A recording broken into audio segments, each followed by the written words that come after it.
Ladies and gentlemen, today is a very, very special day. And Ooh. that day is 7/15/2025 on a Tuesday. The reason why it's so important, no, it's not because of all the insane, crazy things that are happening around the world. It's not because of the absurd and downright comical policies that are getting passed and the executive orders that are getting passed and the bills that are getting passed Oh, as we're watching our country slowly unravel. It's not any of that. Today is the day that we got through part five of Aristotle's categories. And we're moving to part six. It's amazing. I didn't think this day would ever come. Smokey, tell us what we're up for today. okay. So just as a recap, part five was all about describing and telling us what a substance is. And that's important because Mhm. substances go into categories. And so now what he's going to do, Aristotle is going to start talking about how I describe substances. Let's go. So This is here what we go. Part six, thus beginneth the reading. Quantity is either discrete or continuous. Moreover, some quantities are such that each part of the whole has a relative position to the other parts. Others have within them no such relation of part to part. Instances of discrete quantities are number and speech. Of continuous, lines, surfaces, solids, and besides these, time and place. Are we good to go? Yeah. In the case of the parts of a number, there is no common boundary at which they join. For example, two fives make 10, but the two fives have no common boundary, but are separate. The parts 3 and 7 also do not join at any boundary. Nor, to generalize, would it ever be possible in the case of number that there should be a common boundary among the parts. They are always separate. Number, therefore, is a discrete quantity. Are we good? Mm-hmm. The same is true of speech. That speech is a quantity is evident, for it is measured in long and short syllables. I mean here that speech, which is vocal, moreover, it is a discrete quantity, for its parts have no common boundary. There is no common boundary at which the syllables join, but each is separate and distinct from the rest. Keep going. Oh yeah, keep it going. A line, on the other hand, is a continuous quantity, for it is possible to find a common boundary at which its parts join. In the case of the line, this common boundary is the point. So if you can imagine two lines coming together, they come together at a point. In the case of the plane, it is the line.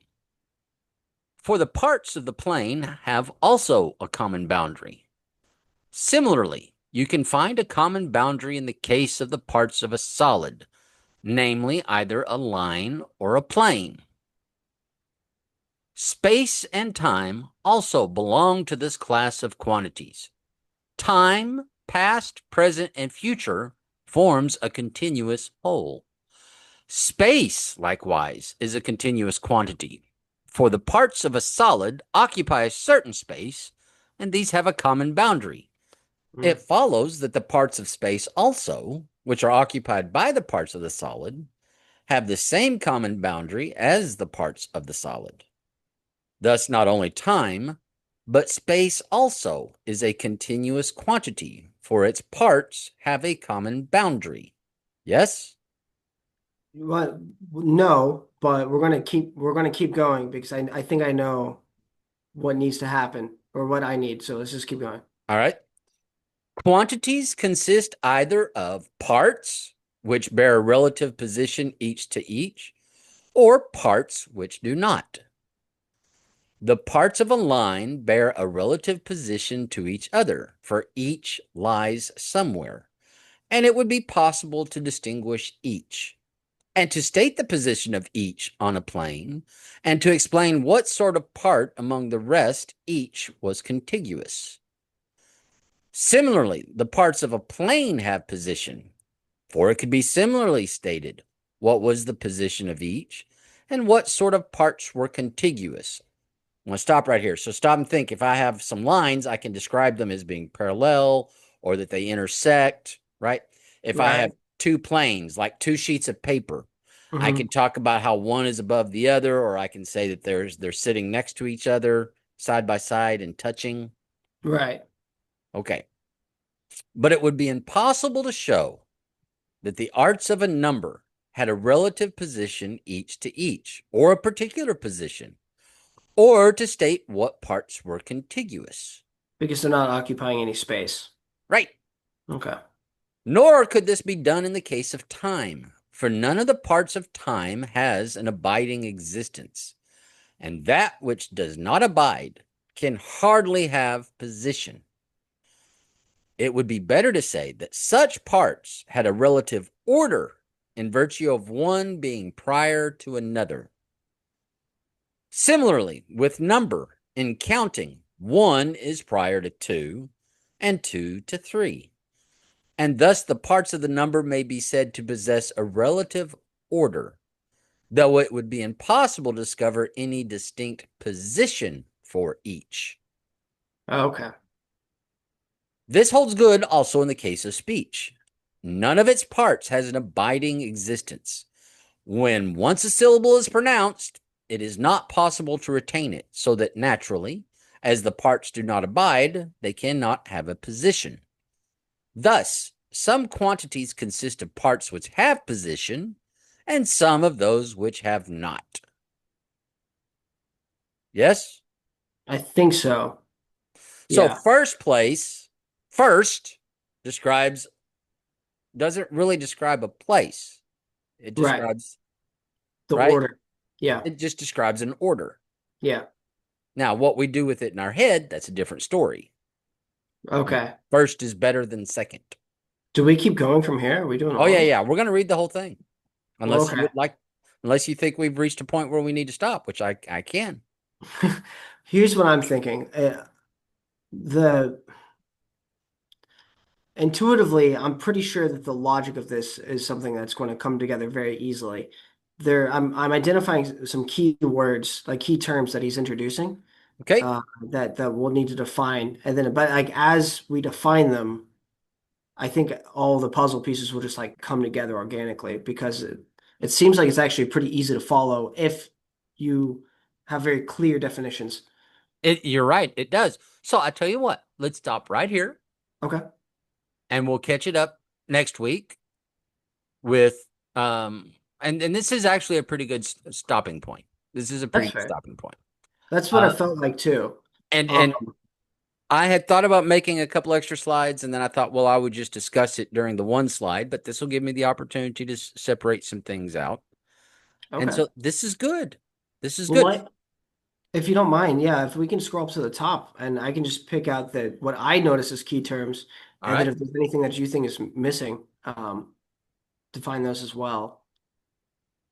Where are we here? Is this the beginning right here? This is the Yeah. beginning of part six. Okay, so the beginning right here, quantity has already been defined, which is great. Discrete and continuous, neither of these have been defined by Aristotle. In your opinion, what are his definitions of these two terms? Not really. Okay.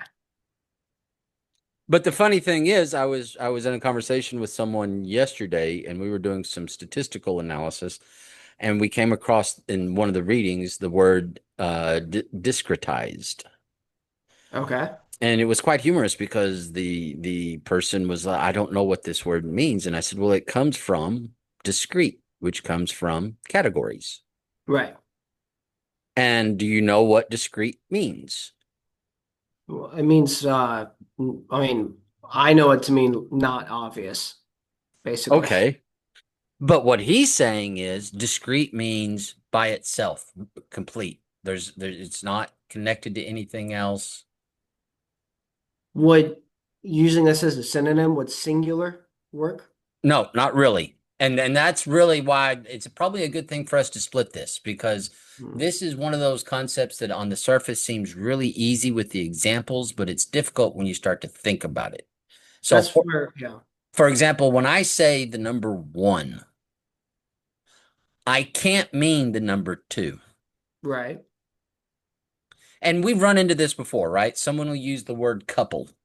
Well, one person says the word couple means two. Another person just says, well, it's more than one. It could be two. It could be three. Right. Okay. If you take the word couple to mean two, then you're treating that word discreetly. Wait a second. Well then, okay, so would you say that discrete is like the manifested existence of something that can only be univocally named? There you go. This is why I Okay. like talking to smart people. You figured Okay, it so out. okay. This makes so much sense. So you name discrete things univocally. Yes. But if Okay. you say the word couple, that could be two or three, maybe four. That would be equivocal. That's equivocal. Yeah. But if I use the number one as a quantity, it cannot be two or three. It is only one. And it can only be named One. in no language does can you give it an equivocal naming? Right. Because if you do, then you're not naming one, you're naming something else. Yeah. Yes. Okay. All right. Let's keep going then. Now, by Continuous. extension, Oh yeah. continuous Yeah. says, well, it's not so, and if we go back to this idea of categories, right? Um, we can say, well, religion, right? Hmm. And let's stay with discrete because he says numbers and what other thing did he say is discrete? Speech. Yeah. Numbers of speech. Yeah. So if I say that you are a Christian and I am a Jew, I am Jewish. Okay. Okay. You can't be Jewish because you're in the speech defines your discrete category as Christian.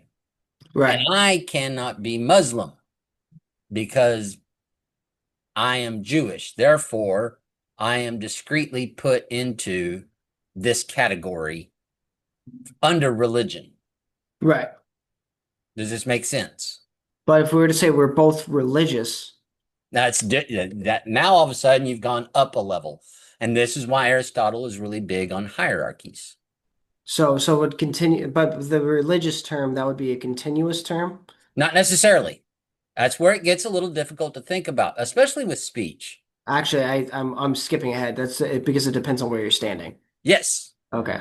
Yeah, it's continuous relative to, but he hasn't even introduced relativity yet. he does. No, he's just simply saying language. Yeah, he's just saying that there are discrete things and there are continuous things. And so number and speech is discrete. But then when you start talking about lines and surfaces and solids and time, this is continuous. Well, what does continuous mean? Well, continuous just means the edges are a little bit gray. Okay. Where does I know that when two lines come together, they come together at a point. Yes? Yeah, But I also know that when they come together at a point, it's indiscernible. Yeah, because that's all a line is a it's just a series line. of points Yeah. with equal relative angle to some other measure. And so one of the things that a lot of people that I work with in graduate education that they struggle with is this idea of the difference between discrete and continuous. This idea has been around for over 2,000 years and people still struggle with it. What is a discrete value versus a continuous value? And it starts right here. That So, makes sense. Yeah, yeah, this makes sense. And this is I yeah, yeah, I'm really confident that like each of these are just in the key terms. Moreover, some quantities are such that each part of the whole has a relative position to the other parts. Others have within them no such relation of part to part. So when he says a relative position to other parts, he's saying that, well, I guess this is him introducing relativity, but he's saying that whether something's discrete or continuous depends on what that part is engaging, like what other parts that part is engaging in. yes. Okay. So if a line is engaging with another line that's on the same plane in the same direction, then it becomes continuous because obviously when they connect, then it becomes, a bigger line. It becomes a But bigger line. but if But it's two perpendicular lines, then they can each be discrete. no, just because it's perpendicular doesn't mean that it doesn't continue. It just has a curve. It just has an angle. And you actually Okay. create two planes if you want to get really persnickety about it. Stop and think about this. Okay. If I put the number 1 on a piece of paper and I put the number 2 on a piece of paper, Yeah. what's the next number? What would be three? Why? Because three follows two. All right, that's a discrete way of looking at numbers. But what if I put a plus sign between the 1 and the 2? Well, then it's continuous because it's an on part of an ongoing formula. Yes. Or it was part of an incomplete formula. So it's It's continuous. part, they are now parts of a formula. Yeah. 1 plus 2 equals something. Some quantities are such that each part of the whole has a relative position to the other parts. So what he's saying by that is that sometimes they are engaging with each other and sometimes they're not. Yes. That's why he says some quantities means sometimes they're engaging with each other and sometimes they're not. And then And, or such that each part of the whole has a relative position to other parts means that they're two parts of a whole, whether and then sometimes those two parts make the whole or there's more parts and it doesn't like it yeah. depends on the parts are part of it. Now, here's another way to think about it. If I put 1 apple in your hand and I put 2 apples in your other hand, what's the substance? Apples? Yes. Okay. Can I then say I have 3 apples? Well, I would say Or that can you then say you have 3 apples? yeah, I have three apples. Okay. Yeah. Now, I put 1 apple in your hand and I put 2 oranges in your hand. What are the substance? Yeah, you have apples and oranges, Right. and that would be discrete. Okay. Unless I then ask you the question, how many pieces of fruit do you have? Right. And that goes into the relativity of like what lens we're using. Yes. Too. You can't add 1 apple and 2 oranges. So depending on our engagement with the substance helps dictate whether something's discrete or continuous sometimes. Sometimes. Yeah. That's a good catch there at the end with the word sometimes. Right. Because some things will always be discrete no matter what, and some things will be like time will always be continuous no matter what. Yes. Yeah. Okay. I understand now. Okay. It's, We can but can you also see how these are very complex ideas? well, yeah. I mean, we're trying to get like to the atomic level of all of speech, right? Um, Yes. okay. So the next sentence, instances of discrete quantities are number and speech of continuous lines, surfaces, solids, and besides these, time and place. Number Oh, and speech. So now he's saying, okay, now we've figured out that sometimes things are discrete, sometimes things are continuous. Some things are always discrete or continuous. Here are the things that I found that are always discrete, and here are the things that I found that are always continuous. yes. Okay, we can keep going. In the case of the other parts of a number, there is no boundary at which they join. Here we go. Boundary was the next key term. Can you help me to find boundary? Yes. Boundary can, well, the problem is it can mean a couple of things. But ultimately, what he's suggesting is the word boundary means they can tangibly touch. Okay, So can the number 1 and the number and have with meaning. okay. So can I take the number 1 and the number 2, slam them together and get something? Yeah, you can. No, you can't. You can't slam it. Wouldn't you get three? No, because you had to put a plus sign in between. Let's back up. Otherwise, you just have the number Okay. 1 and the number 2. Remember, now think about this. If you were a little child and I taught you the number one, and then I taught you the number two, and then I put a one and a two, what if you said 12? Yeah, yeah, I get what you're saying. You can't when you say slam them together, you're saying that you like just juxtaposing them Yes, each other doesn't necessarily do anything. there is no common boundary. Could I put the two above the one? Could I put the one to the right of the two? Okay, yeah, I need to reframe this in my head as like what is it? Oh my gosh. Okay, so bear with me here. You know like enzymes. Yes, I'm at risk of making things way more complicated than they have to be. But and you know how they only like enzymes will only connect with certain proteins. that's the theory. Okay, right, and it's like a puzzle piece. That connection there would be the common boundary. There has to be some sort of port Yes, for these things to connect to, right? that's meaningful. The number one and the number two have no connective ports to like merge together and then become They're a thing. just, yeah, they're just two discrete numbers, But one you, and two. But if but I use that number to describe an apple and use two to describe two other apples, then you can collect them together and then collectively you have three. But you're not merging the apples together. right, Right. You're not like you still got you're three. not putting the apples together to get like a super What? apple. A You super have three apple. That's apples. right. There's Yeah. three distinct, discrete apples. And that's the same way that it works for numbers. Yep. Okay. And because you can't put numbers into an emulsifier and blend them together.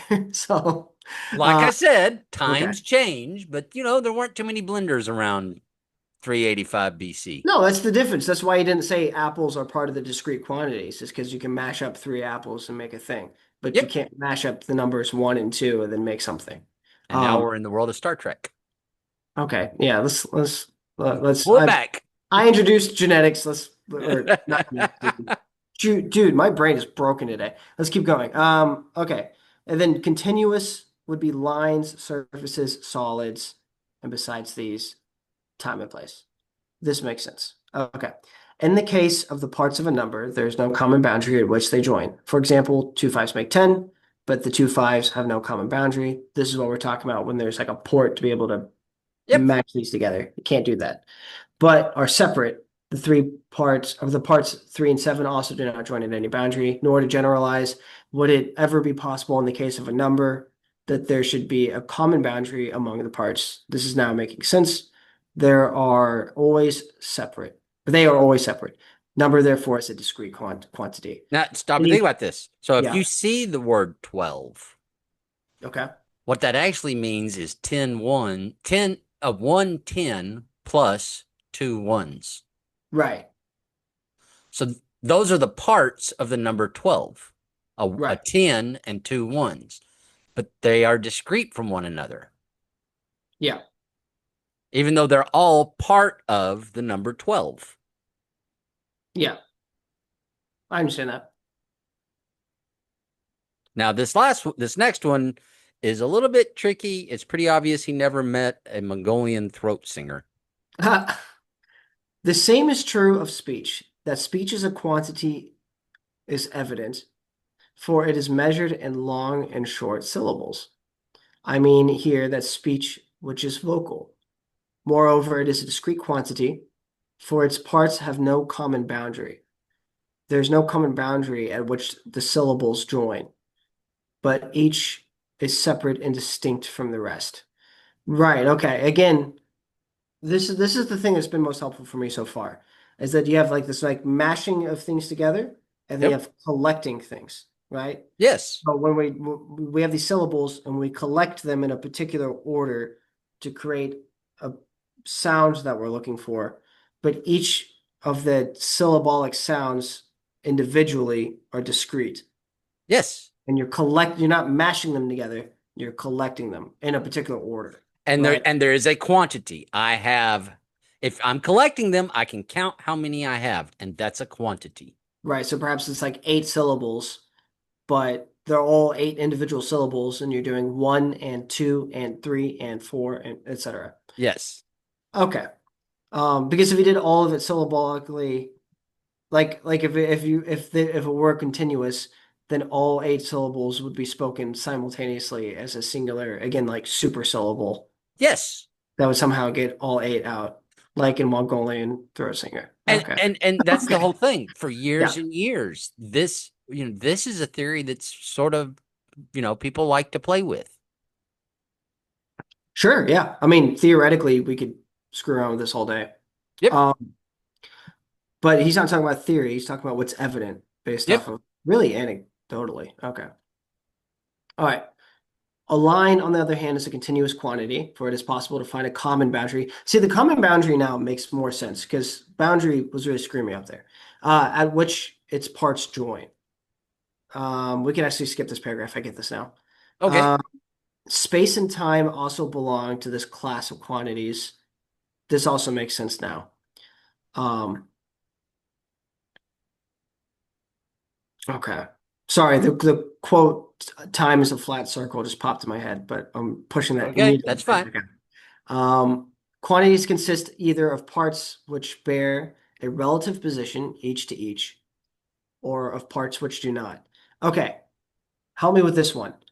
So when he says relative here, so if quantities consist of parts which bear a relative position each to each, help me understand the difference between that and parts that don't bear a relative position to one another.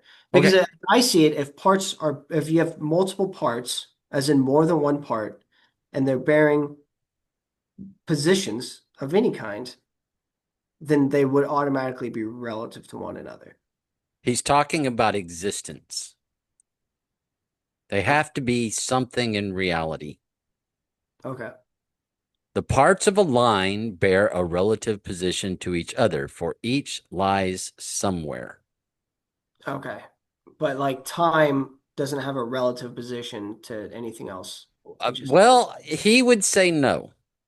right. But when in this paper and what we're talking Yes. about now, time does not bear a relative position to my apples. To a certain degree, he would say. Now he's going to contradict that here in a bit. Okay. But for the sake of this, He's just simply saying quantities consist of parts, and those parts have a relative position to each other within that same quantity, or they don't.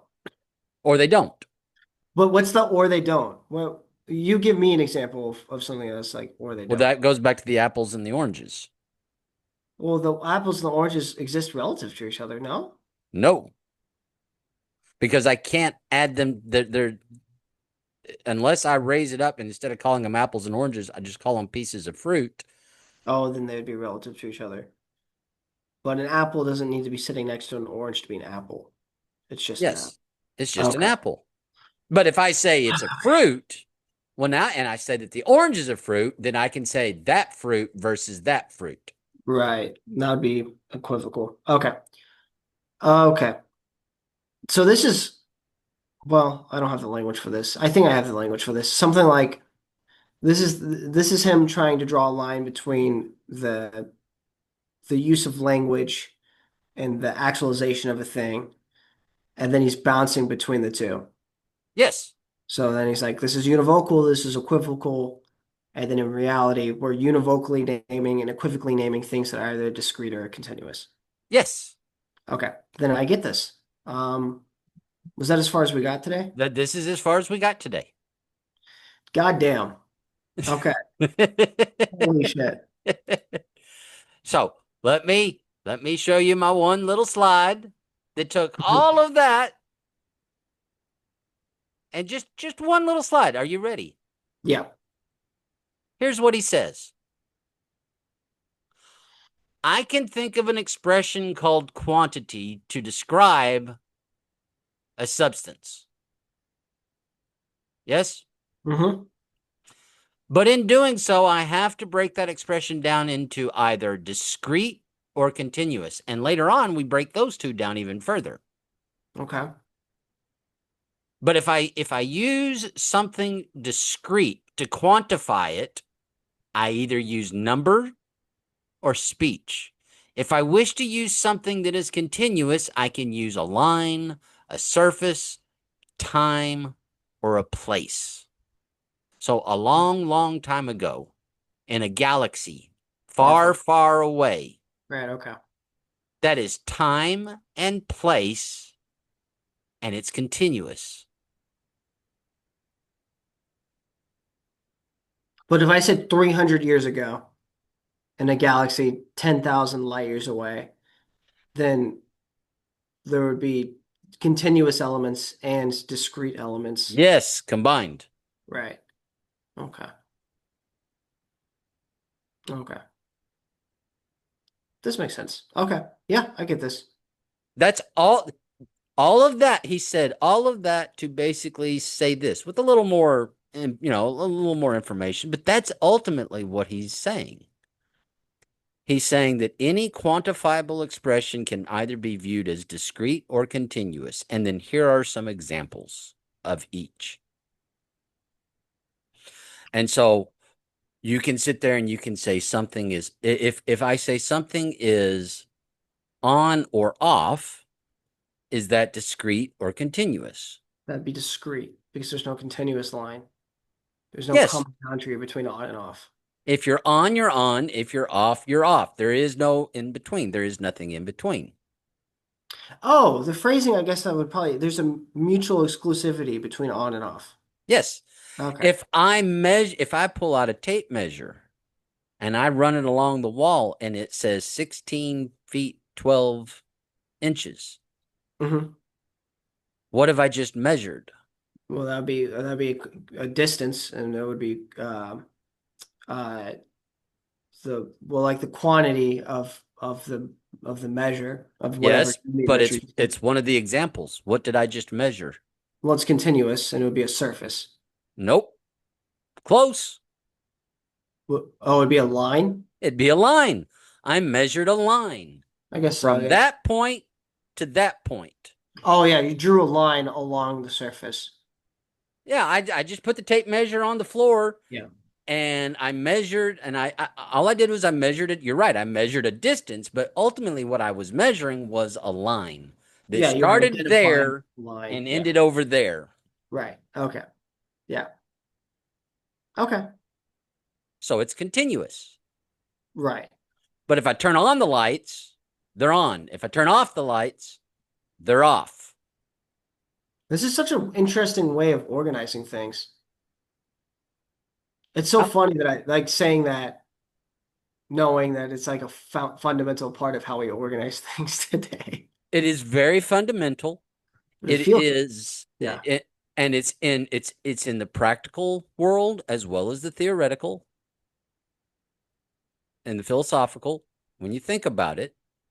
I mean, the whole idea of turning something on, turning something off, or like I said, the simple idea of measuring how could we build a house? How do you construct buildings without understanding that there's a line? No, yeah, I get that. I think I'm getting, I think it feels alien because it's pre-deconstruction, and deconstruction changes the rules of this a little bit. Even though you could argue that, we're deconstructing, like, for example, quantity and then deconstructing into discrete and continuous. That's not the same methodology that started getting used like post-Enlightenment. Nope. Um, so, so like the engagement to all of this stuff feels alien, even though we still use it in our speech and in our perspective and in our decision making. It's all still there. Okay. But This is really cool. Okay. these ideas we still hold true, and we still most of them, and we still Mhm. teach them. As I said, if more people would read this part before they took a stats class and truly understood it, it would help them. Yeah, that would be the difference between somebody who, like, we've all had this where, like, you know, you're working together with some people, and then or you meet somebody and it's like whether or not they like get it, like this guy gets it, like whether they get it. This Yes, is the kind of thing, like this is the thing that you would have to get to like get statistics versus just learning statistics. yes. Okay. I get that. This makes sense. This is a So, bitch though, and it's crazy to think that this is one of 10 substances, and then you also have qualities. well, not 10 substances. These are 10 expressions that I can use to describe Substance. Yeah. substance. Right. but it's one of 10 is what I'm trying to say, Yes. which kind of leads me to say fuck you And for and well, and screwing see this. the thing about and it's the reason why it gets a little bit harder once we go past substances is because he's not really good at the order of operations in his description of things from this point forward. He starts really strong with quantity. Yeah, actually, he did do a pretty good job of ordering things today. Yes. But But yeah, after this, he gets a little, we all get that way. Aristotle's not perfect. He gets a little lazy and he starts talking about relativity and things of that nature, which he introduced here. But, you know, after we finish with quantity, we start talking about relativity. hmm And he kind of leaves some things out. But that's okay because that's the whole point of the book is not to tell you everything, but it's to give you that base of understanding that you can use to move forward in your understanding of the world. methodology, which is Yes. the whole point of this whole thing. Yes. Yeah. Okay. Well, this was extremely informative. I'm glad that I was able to lock in despite man, like these intros. Guys, that was my third intro, and it was still kind of dog shit. Wait, that was my third or my fourth That was your intro. fourth. That You did okay. good. You did I good. I don't know. I don't know about that. I had a good idea there, and then I feel like I lost my way. I couldn't quite land the plane, but that's okay. We all have down days. Apparently, we're about to experience one of Aristotle's down days in the next portion. But everybody, thank you so much for watching. We'll be posting this again, not the upcoming Thursday, but the following Thursday from today, and we're gonna keep chugging on. Yep. Smokey, uh, you have yourself a great day. And everybody, please leave, like, subscribe, leave a comment. We want to see all that stuff. And we will see you guys next Thursday. Bye.